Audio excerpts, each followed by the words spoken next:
Dipun tepangaken kula pun solopok. Solopok Nggih. Kula niku istilahe kula gentone cebongan. Oh.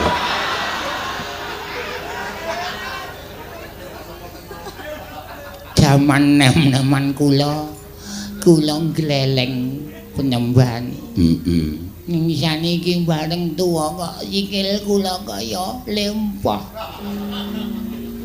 Kula mboten iso mlaku sing biyen warung-warung kula jaluki dhuwit. Kula ken pasok kalih kula sakniki kula nek teng pasar cebongan dadi bandem. Muter kowe pluk. Arep gleleng ketak dasmu. Nganten niku penemban.